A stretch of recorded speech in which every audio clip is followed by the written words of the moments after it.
Bueno, lo prometido, muchas gracias por venir, gobernador. No, muchísimas gracias, Alfredo. Básicamente, le quiero preguntar una pregunta similar que le voy a hacer a todos, porque me interesa saber cuál es la caracterización político-ideológica que se puede hacer del gobierno de Cristina. Vienen amigos suyos de Brasil, donde usted ha trabajado bastante, así como embajador, le dicen, bueno, ¿cuál es? ¿Cuál es la caracterización? ¿Qué tipo de gobierno es el que hoy está llevando adelante Cristina desde lo ideológico? Inepto. Inepto, no es una categoría ideológica. Pero es la característica más importante que tiene el gobierno, lamentablemente. Y continúa en la ineptitud y continúa equivocándose. Frente a la crisis de la industria cárnica, volver a cerrar la exportación de carne, como acaban de hacer, es trabajar para el despido, es trabajar para que haya cada vez más trabajadores sin trabajo, más frigoríficos cerrados. Desde que Kirchner prohibió las exportaciones de carne y aplicaron la alícuota del 15%, 136 frigoríficos se han cerrado en la Argentina y más de 10.000 trabajadores de la carne perdieron su empleo. Yo he perdido 2 frigoríficos hace 30 días. Uno en Huica, Renanco. Claro, y otro en la ciudad, cercano a la ciudad de Córdoba. Sí. Y esos son 600 puestos de trabajo. Y la solución que tienen es volver a cerrar la exportación de carne. Esto es no pensar, es no tener idea. Brasil hoy es el primer exportador mundial de carne. Un día le pregunté al doctor Meirelle, que era el ministro que hizo esta revolución en Brasil, ¿qué hizo usted? Lo mismo que hacían los argentinos y dejaron de hacer, me dijo. Ahora, si este gobierno escuchara y no fuera autista y no resolviera en soledad y en el aislamiento en que trabaja, lo menos que podría hacer es darse cuenta que si a todos los productores ganaderos y a la industria cárnica le garantizamos en el mercado local los precios internacionales, claro, de los llamados cortes nobles, de los cortes de los cuartos traseros del animal, que son los que se exportan, que tienen que valer igual en todo el mundo. Un bife chorizo vale igual en Roma, en París, en Nueva York o en Puerto Madero. ¿Por qué tenemos que subsidiar al que está dispuesto a pagar 50 o 60 dólares un cubierto? Si los precios en el mercado local de esos cortes fueran igual que en el mercado internacional, los cortes que comemos los argentinos, el asadito, el matambre, las cosas que nos gustan, darían a un precio que podríamos volver a tener el consumo de carne por habitante que teníamos y que hemos perdido. Me refiero a esto porque está candente y me refiero a que hoy yo veo que prácticamente todos estamos en un clima casi electoral, ¿no? Sí. Todos estamos tratando de ver qué pasa. Ahora, ¿nos estamos dando cuenta de cuál es la explosiva situación social que se está creando en la Argentina? ¿Cómo vamos a tener un año electoral? Primero, ¿cómo vamos a llegar a fin de año? Porque si sigue la recesión y crece la recesión, que cuando yo dije hace un tiempo atrás que estaba en el 1,5% respecto del mismo periodo del año anterior, me dijeron que era mucho. Ahora la mayoría de los economistas preanuncian que podemos llegar al 3% para fin de año. Eso significa suspensiones y despidos. Sin duda. Mi provincia, que es una provincia industrial, productiva, ya tengo 3.000 suspensiones rotativas. La industria automotriz, toda. Nosotros habíamos lanzado líneas de crédito para alentar el consumo, para que no se nos caiga la demanda y no tener desempleo. Me han notificado que una de las grandes empresas fabricantes de automóviles de Córdoba acaba de notificarle al Banco de la provincia de Córdoba que lamentablemente no va a poder seguir aceptando la línea de crédito que le dimos, que le hizo vender 1.000 autos en 2 meses, en un mes y medio. ¿Por qué? Y porque van a tener que exportar la totalidad de lo que tienen, porque no tienen dólares para importar autoparte, porque no van a poder seguir vendiendo al mercado local con esta diferencia de tipo de cambio. Todos sabemos en la Argentina que cuando la diferencia entre el dólar oficial y el paralelo sobrepasa el 30%, hay despelote. Seguro. Y la economía se complica enormemente. Y acá tenemos inflación y nadie hace nada por pararla. Siguen emitiendo. Van a emitir 140.000 millones de pesos en el segundo semestre. ¿Con qué respaldo? Ninguno. De pechito nomás, de prepo. Y si a esto le sumamos el hecho de que cada vez el consumo cae más y las provincias desfinanciadas, ¿cuántas provincias andan buscando una letra, algo para poder pagar sueldo? No para hacer obra. La mayoría, lamentablemente, tiene obra cero, no hambre cero, como hizo Lula en Brasil, obra cero. Y es función de los gobiernos hacer infraestructura, carretera, escuelas, hospitales. Y sin embargo hoy la mayoría a gata puede cumplir con los servicios más elementales. En este panorama, ¿cuál es la respuesta de este gobierno? Echarle la culpa a la oposición. La culpa de la inseguridad no la tiene el gobierno, la tienen los ladrones. los asaltantes, los delincuentes. O las provincias, dijo Capitán. La culpa de la inflación la tienen los empresarios. La culpa de la caída de consumo, no sé a quién se le echarán, sí. Pero este es un gobierno que es irresponsable.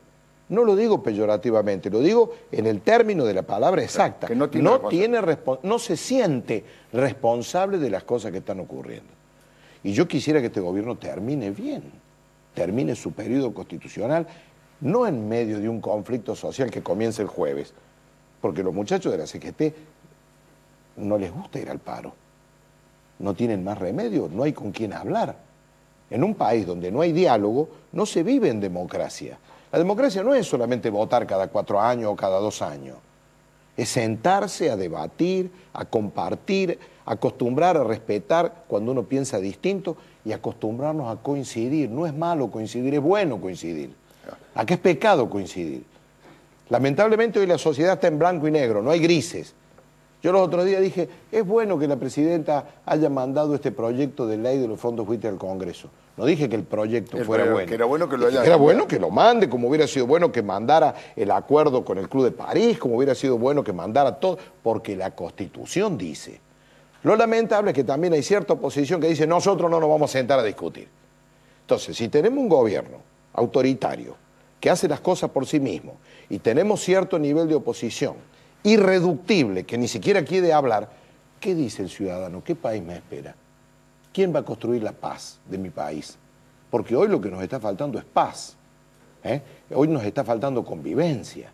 Estamos a un tris de enfrentamientos familiares, personas que ya no se saludan por pensar distinto. Y esto es culpa de la mala política.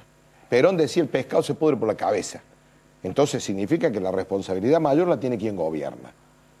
Pero si la oposición no empieza a plantearle a la sociedad caminos de solución, no exigimos que el gobierno se retire ordenadamente de este mandato, ¿cómo vamos a hacer campaña electoral el año que viene entre medio de los paros, las huelgas, las pedradas, los piquetes?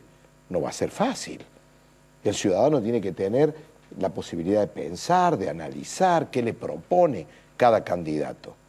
Acá no va a darse ese clima que necesitamos los argentinos para entrar en una etapa de paz.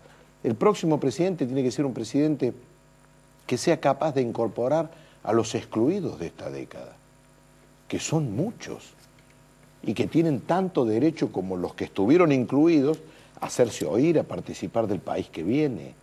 Necesitamos definir dónde queremos que Argentina esté en el mundo, quiénes son nuestros socios. ¿Vamos a seguir con la sociedad Argentina, Bolivia, Ecuador, Venezuela, Irán? ¿O vamos a plantear Argentina, Brasil, cooperación con Europa, cooperación tecnológica con Estados Unidos, nuestro mercado el Asia-Pacífico, ser los primeros proveedores de agroalimentos del mundo, de combustibles alternativos, de minerales? Es decir, un modelo que podamos decir en los próximos 20 años, en esto hemos acordado los argentinos, para eso hacemos la paz, terminamos con las peleas inútiles entre los dirigentes políticos y nos ponemos a remangar y a trabajar todos juntos para darle oportunidad a nuestros hijos, a nuestros nietos. Gobernador, usted ya planteó la posibilidad de acercar a distintos sectores del peronismo no kirchnerista para participar en una elección interna, en unas PASO para elegir las mejores candidaturas. Tengo entendido que se está trabajando, no sé si se va a anunciar en algún momento, que participarían Sergio Massa, Adolfo Rodríguez Sá, obviamente usted. Y usted en algún momento hizo como una invitación a Scioli a que pegara ese salto, que se animara. ¿Cree que eso es posible aún o que Scioli ya ha decidido tomar, la esperanza de ser el candidato de Cristina? Yo no me doy por vencido ni a un vencido, como decía el más fuerte. Yo quiero realmente que el peronismo vuelva a recuperar su esencia y que salga del Frente para la Victoria. El Frente para la Victoria es un engendro que se termina el año que viene, que hoy sigue gobernando en ausencia del peronismo. Porque esto es chavismo, no es peronismo lo que está hoy comandando la Argentina. Ahora, Scioli ha manifestado muchas veces su incomodidad respecto de la manera de actuar del gobierno de Cristina Fernández de Kirchner y de muchos de sus funcionarios que no ahorran calificativos desdorosos para llamarlo. Pero también hay muchos gobernadores que se dan cuenta que acá crece la pobreza, crece el desempleo y las suspensiones, como lo ha dicho la Iglesia a través del Colegio Episcopal, crece la inflación y crece la recesión. Y nadie puede estar ciego frente a esto. ¿Y cuál es la respuesta del gobierno? Echarle la culpa a cualquiera. Soluciones ninguna. Por ineptitud, esa es la calificación ideológica. El gobierno nos hace daño no porque quiera, sino porque no sabe. Y lo grave es, como usted lo planteaba en el comienzo del programa, no se deja ayudar. Y no se va a dejar ayudar.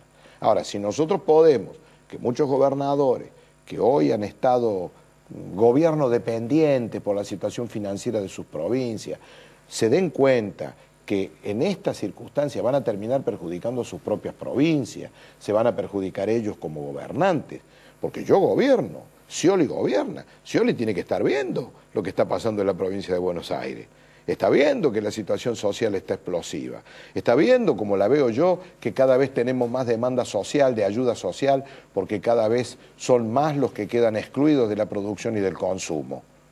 Entonces, la responsabilidad nos tiene que llevar a todos, primero a exigirle al gobierno que cambie. No creo que cambie. No ha cambiado hasta ahora. Un gobierno que no quiere hablar con nadie difícilmente cambie. Pero sí ir preparando a la sociedad para que sepa que esto no es culpa de los fondos buitres lo que está pasando. Esto ocurre en Argentina porque este gobierno no tuvo ni un programa de desarrollo económico ni un programa de estabilidad monetaria, ninguna de las dos cosas. Y siempre se gobernó solo con la urgencia.